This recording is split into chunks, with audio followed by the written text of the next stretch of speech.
Our next question is about a story you haven't told in quite a while, maybe a new listener here. This was sent to CornyDriveThru@gmail.com from Brian Hamilton. Can Jim recount his experience in ECW? How was he recruited to do the angle? Is it true he held Heyman hostage that night before entering the building, allegedly for an apology? My God. What was the energy like in the building? Did he enjoy the experience? And is there anything related to ECW he's never discussed? What is his relationship with Paulie like? And does he respect him as a booker? Well, I've talked about it. Yes, I respect Paul as a booker. He was a genius at getting the most out of the least. He was not organized. I don't know if I praise his preparatory skills, but he did a lot of good shit. As far as what our relationship is right now, I haven't seen him since 2007, I don't think. So I don't know that it's good or bad. And the story with ECW, and I held him hostage for an apology. Shouldn't we just go find the program where I told this like 5 years ago and plug it in? I'll tell it briefly again. I'm sitting at home, as I usually am when these problems start. I'm sitting at home in Connecticut. I was working in Stamford then, so I live up from Stamford in the house I was renting. Phone rings, it's Chris Candido. And he says, JC, he said, I got to ask you a favor. At the time, he was helping Paul book. He was also helping Paul with the travel, and he and Tammy, it was part of their problems, were also putting a lot of the guys' travel expenses on their credit cards. Paul never reimbursed them. But if you were having a problem with the money or lack thereof, Paul would give you an office position or some senior help position so that, you wouldn't bail and feel responsible. Anyway, he says, we're kind of stuck and we need a surprise for this coming week's ECW arena show. I said, what do you mean you need a surprise? He said, well, every month at the ECW arena, we have a surprise. We don't have one. I said, if you have one every month, then it's not a surprise. The definition of a surprise is a shocking, unexpected event. If people are expecting a shocking event at the show every time, it's neither shocking nor surprising. But anyway, he said, well, because that's when they had Lawler in. And Lawler was doing a deal which was, art imitating life, extremely crappy wrestling. He did hate that shit. He thought it was a bunch of bullshit. But Heyman knew that Lawler was a master fucking psychologist, a master worker. He could have a match with anybody, and also the people would legitimately believe that he hated them and looked down their nose at him, or at his nose at them, which he did. So he had a ton of heat. So they wanted me to come out as a surprise and fucking help him beat up Dreamer and Sandman and all those guys. And basically, Chris, I'm not really, be cool working with Lawler, but I'm not really interested. But he said, well, can you help me? Because it would mean a lot to me if I could land something like this, and I'm trying to help Paul out. And would you do it for me for a favor? And he said, we can give you a good payoff. I said, I'll tell you what. I said, to make everybody feel good about this, I will do it, but not for a payoff, for a condition. One condition. This was 3 or maybe almost 4 years after the Heyman had screwed Dennis Corluzzo on the NWA title tournament where Shane Douglas threw the belt down and Dennis was buried, didn't know it was going to go on. And then there'd been heat. Dennis, of course, had tried to do his outlaw show stuff and pull their posters down and everything. But also there was a moratorium on talent sharing, and a bunch of the local ECW guys couldn't fucking work for Dennis, even though they were off, and vice versa. So I said, how about this, Chris? I said, if Paul Heyman will apologize to Dennis Corluzzo for what he did to him at the NWA show, and that they will bury the hatchet, and they can trade talent, Dennis on his local shows can use some of those guys, vice versa, whatever the fuck, they work together, then I'll do it for nothing. Well, let me see what I can do. Another little detail you should probably throw in here for those that don't know is that Chris Candido years before was Dennis Corluzzo's guy. He was the guy Dennis pushed more than anyone And then, of course, he ends up being under Paul Heyman, and that did fracture the relationship with him and Dennis. Yeah. And Dennis thought about Chris like a second son there for a while and put him on all his show. That's where I had first met Chris, and that's the whole reason why he ended up in Smoky Mountain Wrestling. But anyway, so he says, I'll call you back, or I'll have Paul call you. I said, have Paul call me. So whether he called me back and Paulie was there or Paul called me, one or another, I got on the phone with Paul. I said, Paul, now I said, I know you're full of shit now, and you know I know you're full of shit, but don't lie to me on this, and I'll do what you want me to do. And he's like, oh, come on. I said, no, I'm just being upfront. Here's what I don't want any money.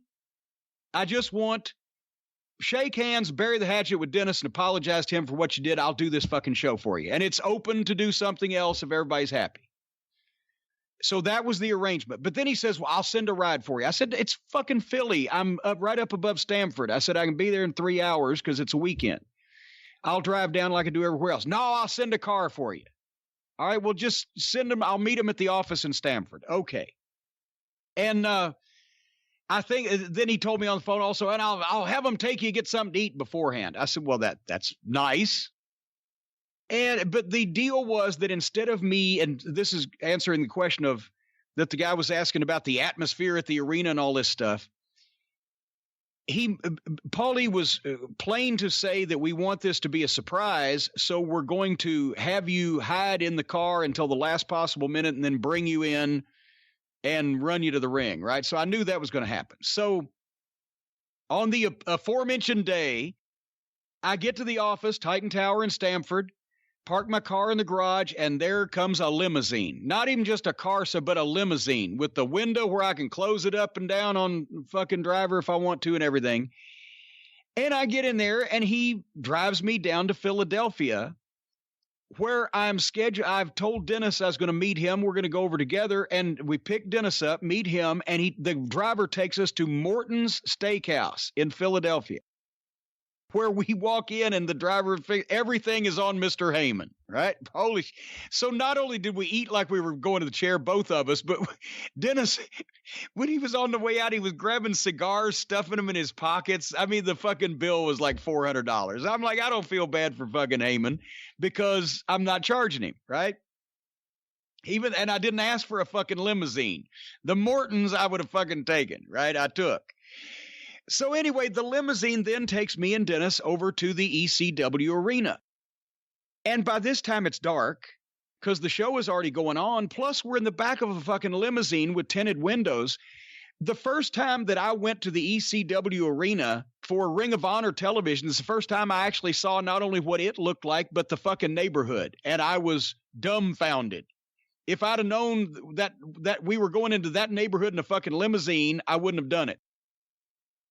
But anyway, we get to the back of somewhere I can't really see otherwise, and it's not real visually impressive where I'm at in the limousine. The driver goes in, Paul comes out. The boys still don't know. The boys on the card still don't know that I'm going to be there. And he gets in the limousine, and there he and Dennis is, and I see it. They shake hands, and Paul's exact words were, bygones, water under the bridge, all is forgiven. Let's work together. And they shook hands. Okay, thank you for Morton's, Paul. Here's what we want you to do. And he said the lights are going to be off. And when they come back on, they're going to have smuggled me to the ring, and I'm going to help Lawler, and we're going to whale the shit out of these ECW baby faces. And he said, we're going to bring you in a few minutes. And then he looked at Dennis. He said, now, here's the thing. The show is already going on. I didn't want to blow the surprise of Cornette being here by announcing to the guys what's going to happen. If you go in, Dennis, you've got a lot of heat. There'll be trouble before I can make this announcement that all is forgiven. So don't let them see you right now. And Jim, we're going to smuggle you in just 5 minutes before your cue. So the only people that are really going to know you're going to be there are Lawler and the guys in the match. And we're going to stay with you right till we shoot you out to the ring. And boy, this is going to be a big pop. Okay, fine. So that's what they did. They brought me in, and I stood there just for 3 or 4 minutes. This whole match was going on until finally somebody waved that the time has come, as Ricky Ricardo and Lucy said when the little Ricky was born. The time has come. and the lights are out. And so when I go out in the arena, the security guys, the Atlas security guys, they're leading me. I don't see what this fucking place looks like. I've been in a one back room where I thought I was in a goddamn old warehouse. And come find out later on, I was right. And it looked like shit and holes in the wall big enough to throw a cat through. But I thought, okay, they just don't spend a lot of money on their backstage area. But anyway, they hustle me to the ring in the dark, and then the lights come back on, and the people see me standing there with the goddamn fucking tennis racket, and I believe it was Tommy Dreamer. He's going to pile drive Lawler, and I whack him, and down he goes, and the place comes unglued. And everybody's seen the video. If you haven't seen it, it's out there on YouTube or wherever. Cornette invades ECW. But now they're down, and Lawler takes the kendo stick, and I didn't know this.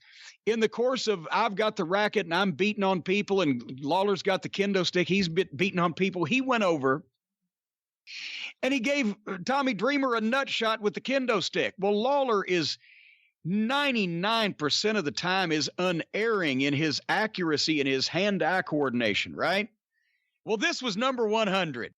He hit fucking Dreamer right square in his balls, and they swelled up like baby watermelons. And Dreamer is in the corner now, slumped in the corner, holding his fucking crotch. And I go over and start giving him some headshots with the racket, and he's not selling register or nothing. He's just in a fetal position.